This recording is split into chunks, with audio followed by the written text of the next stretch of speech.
Nearly 176,000 children in England were homeschooled at least some point last year. That's 15% up from the year before, more than doubled what it was 5 years ago. It's no longer a fringe alternative choice, but it's actually becoming a rapidly growing movement, driven by a lot of pressures within the school system and also just society itself. But what does the evidence say about whether it works? Are children better off academically?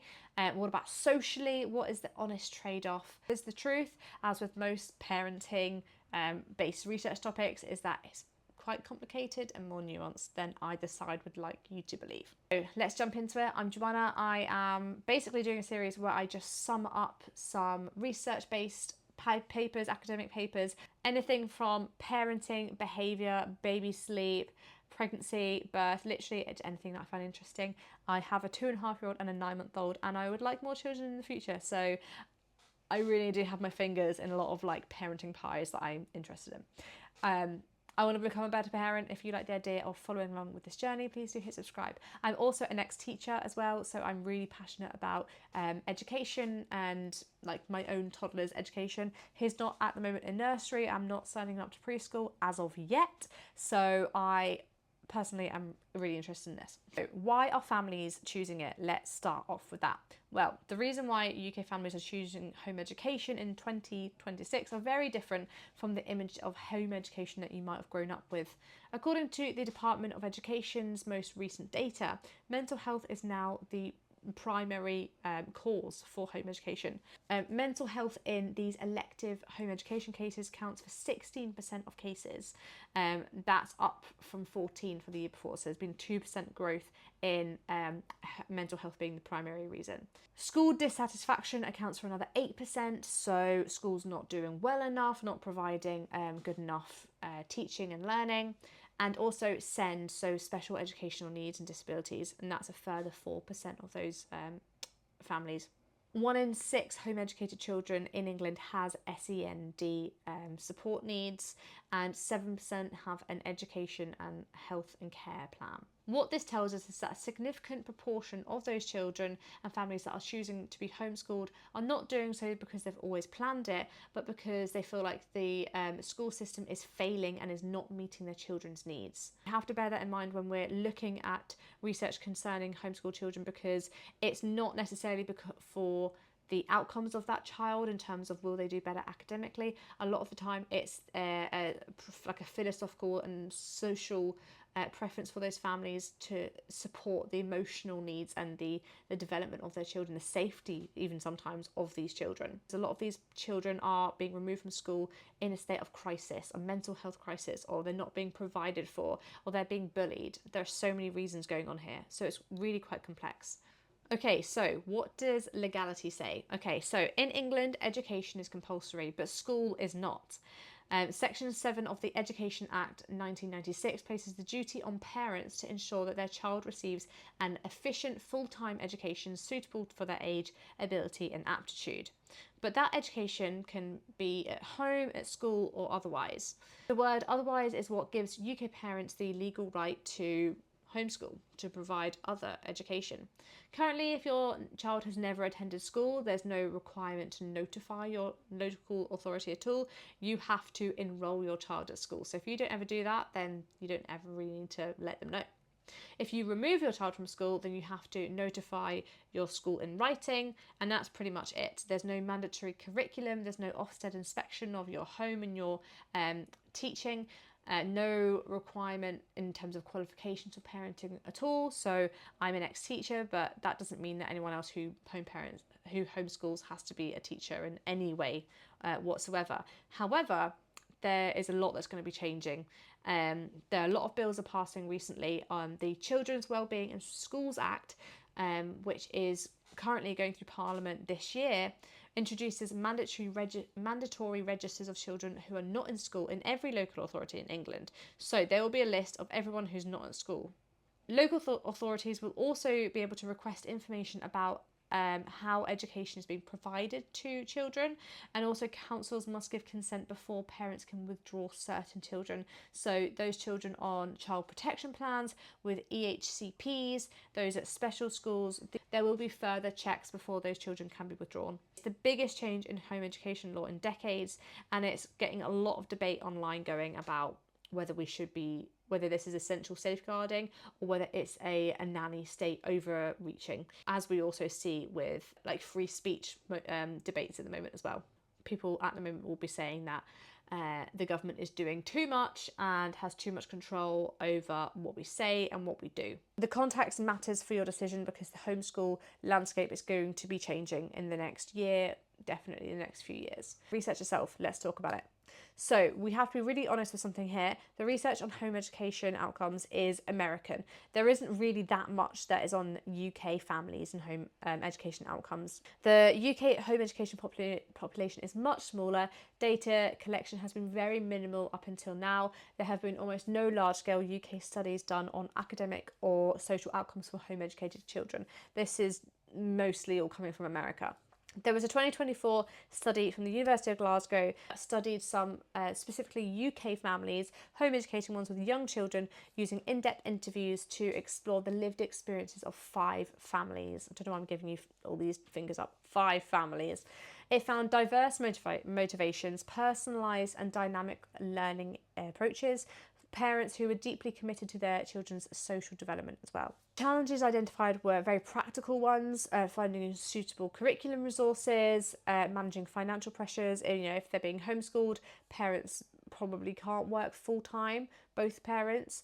The dual role of being a parent and an educator. I am a stay-at-home mum with my 2 children, and now my son is starting to learn his numbers, and we're talking a little bit more about phonics now. I very much am feeling that pressure between being a parent and an educator, and also should I be going back to work. The families in that study had actively chosen to home educate, and they aren't representative of the broader picture. For instance, families who felt like they had no choice but to home educate. The international research, primarily for the US, does consistently show that home educated children score higher on standardised academic tests than their school educated peers, which is really interesting. But those studies have well recognised limitations. Families who chose home education and sustain it successfully are not a random sample of the population. Found that families that chose to home educate were generally well educated themselves. They had a stable finances, and they also had intentional learning and intentional focus on their children's well-being. What we can't cleanly separate is how much of any academic advantage comes from home education itself. Is it the parents? Is it the parents' upbringing and education? Is it the financial stability that they have? There's a lot to it. Researchers call this selection bias, and it's a genuine and serious methodological concern. So basically, it's really hard to decipher the research that we have on home education. The UK's own Department for Education collection on home education only became mandatory in the autumn 2024. So we have a really limited evidence base in the UK at the moment. I'm sure as time goes on, though, we'll have much more information. So, socialisation, which is the question that everyone asks, and even I get this. I'm not sending my child to nursery yet, don't know if I will. And everyone talks to me, how is he going to socialise? I take my child out every day to see people, so it's actually a bit of a pet peeve of mine. But anyway, almost every parent raises about home education is socialisation, and it is a serious one, but it needs to be precisely talked about. The research doesn't suggest that home educated children are necessarily socially isolated. What it does suggest is that social outcomes depend entirely on how home education is implemented. Children who are actively involved in community activities, sports groups, churches, co-ops, regular contact with peers outside of the home, they don't show any social deficits that people assume. I know that a lot of people that home educate, they often go to home ed groups, forest schools, all these sorts of things, so they are seeing a lot of other children as well. The UK has a well-established network of home education groups, as I said, local meetups, learning days, online communities. Many families build rich social lives for their children outside of school in these home ed communities. And this is the critical point. The social infrastructure has to be actively built and maintained and managed by the parent. It doesn't automatically just come in the way that it does for school. The parent has to basically construct it and ensure that that child is actually getting their social needs met as if they were going to school. Withdrawing a child from school urgently due to mental health or school refusal, building that social scaffolding or managing that child's distress in education is a significant ask, and that is something that we need to look at more as well. So academic literature internationally suggests that home education, if done well, can produce strong academic outcomes. There's no comparable UK specific data yet, which we really want. But there's no reason to think that the principle wouldn't be upheld here too, as it does in other international research. The UK numbers do tell us that there is a significant and large and growing population of families who are choosing to home educate as a response of this system failure, that schools aren't good enough, particularly around mental health and SEND.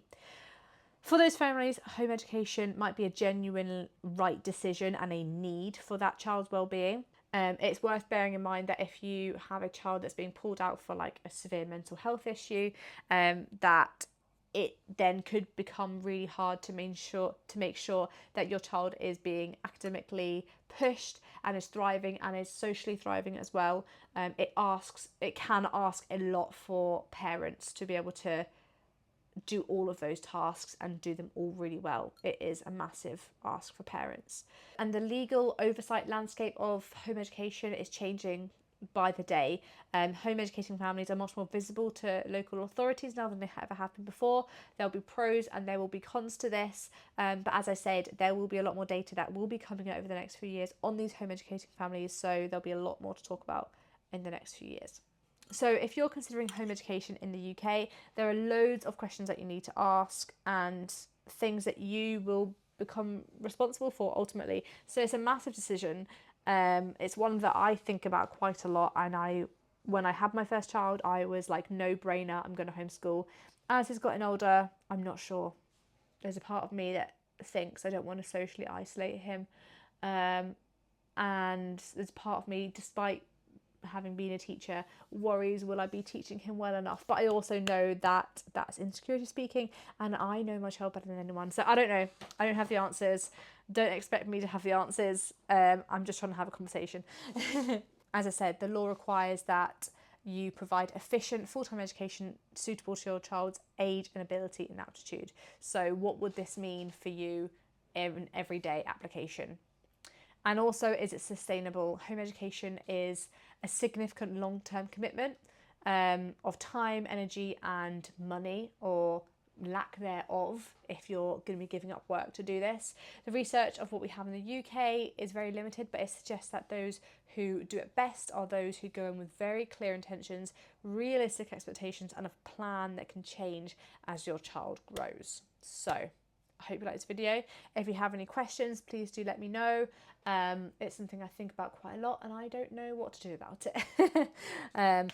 But I think my reasons for maybe thinking about home education are probably a little bit different than anyone else. As I had kind of said, home education, there are so many reasons for it. And a lot of the time it's by need rather than desire. Whereas I think mine is more for desire. So I don't know, it's quite complicated. I hope you liked this video. If you did, please do hit like and subscribe, and I'll see you for another one, and I'll see you later. Bye bye. I am deliriously tired, so I'm gonna go to bed.